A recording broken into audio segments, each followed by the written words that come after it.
up here. And it's not was so neutral. And I, you know, it's very important for me.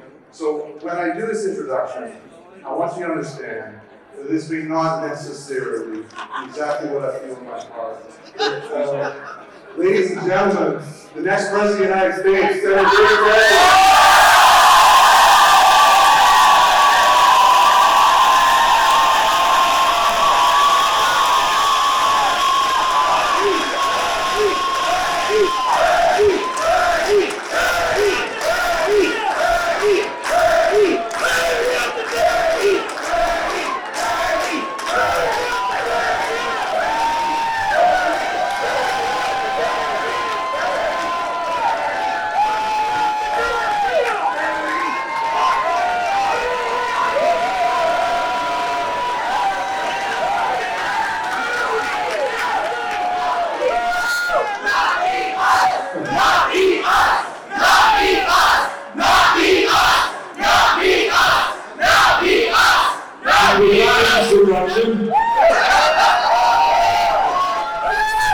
Let me introduce to you my wife, Jane.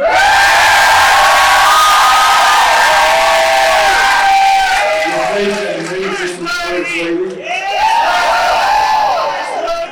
And let me thank you all for the struggle that you have been waging successfully for a number of years. The theme of our campaign is obviously the need to defeat the most dangerous president in American history. That's our. But our campaign is more than that. What our campaign is about is transforming this country and creating a government and economy that work for all of us, not just the oligarchs. And what our campaign is about, when we talk about political revolution, we understand that no president, not Bernie Sanders or anybody else, can do it alone. And if we're going to take on the greed and corruption of Wall Street, of the insurance companies, of the drug companies, of the fossil fuel industry, of the prison industrial complex, of the military industrial complex, no president can do it alone. We need an unprecedented grassroots movement of millions of people fighting for justice.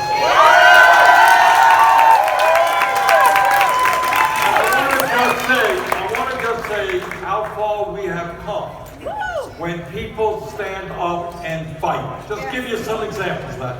4 years ago, when I was here in California, I talked about raising the minimum wage to $15 an hour. People said, too radical, too extreme. Well, 7 states, including this one, plus the U.S. House of Representatives, have raised that minimum wage to $15 an hour. 4 years ago, we talked about another radical and crazy idea, making public colleges and universities tuition-free. All over this country, cities, counties, and states are doing exactly that. 4 years ago, we talked about ending student debt in America. More and more people are on board. 4 years ago, we talked about health care as a human right. And I'm here tonight to tell you that when together we are in the White House, in the first week that I am president, we're going to introduce Medicare for all citizens.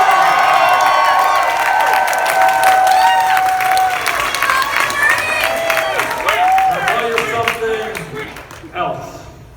You can't run away from the power of the insurance industry and the pharmaceutical industry. They are enormously powerful entities. They have ads all over the country right now demonizing Medicare for all, attacking me. But I have absolute confidence that when millions of people stand up and make it clear that the function of a rational healthcare system is not to make $100 billion in profits for the healthcare industry, but to provide quality care for all, we're going to win that fight.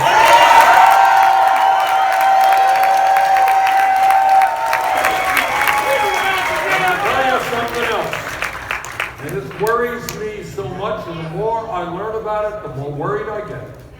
And that is not just that Trump doesn't know anything about anything, but on the issue of climate change, he is a danger not only to our country and to the entire planet. I honestly do, wish that I could tell you that, we can come up with a little program here, we'll invest a little in sustainable energy, we'll do a little energy efficiency, we'll build some railroads, and that will solve the problem. It won't. It won't. I want all of you to understand this.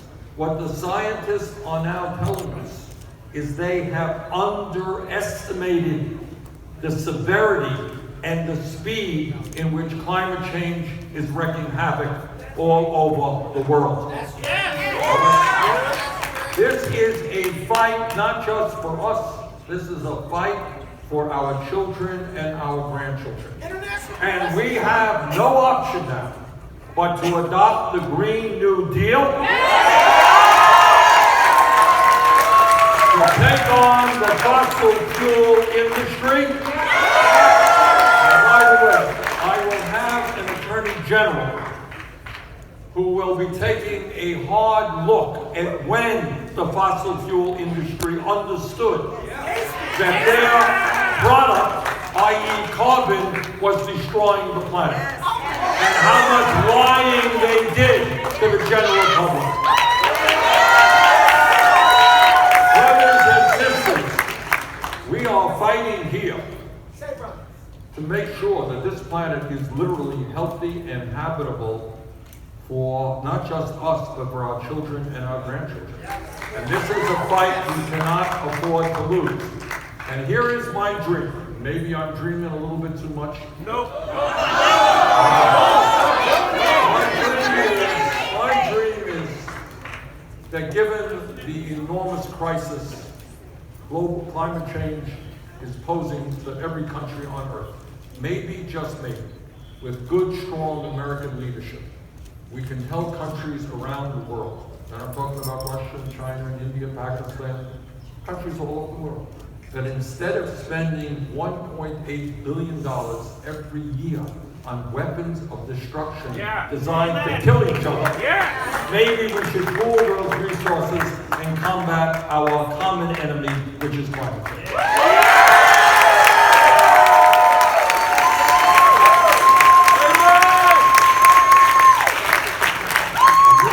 Progress in recent years, not enough, but we're making progress on criminal justice. And I want to thank Black Lives Matter, the ACLU, and other groups. We just elected a good new district attorney in San Francisco.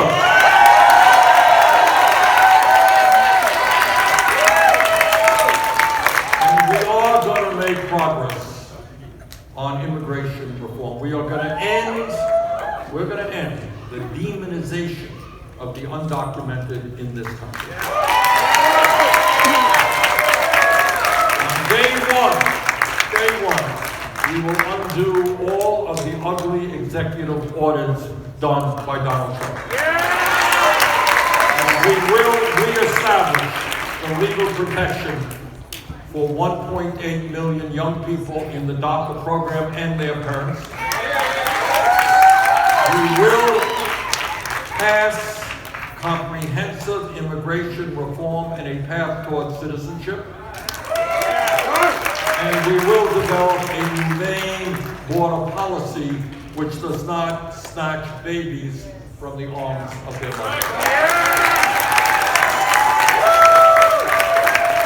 By the way, when I talk about criminal justice, I mean that we will, in every state in this country, legalize marijuana. We will expunge the records of those getting arrested for possession of marijuana. So let me just conclude by telling you what you already know. We are living in an unprecedented moment in world history and in American history. And our response must not be depression, it must not be despair. It must be a willingness to stand up and fight. It must be a willingness to go out and kicking and screaming, bring your friends and your neighbors and your co-workers into the political process.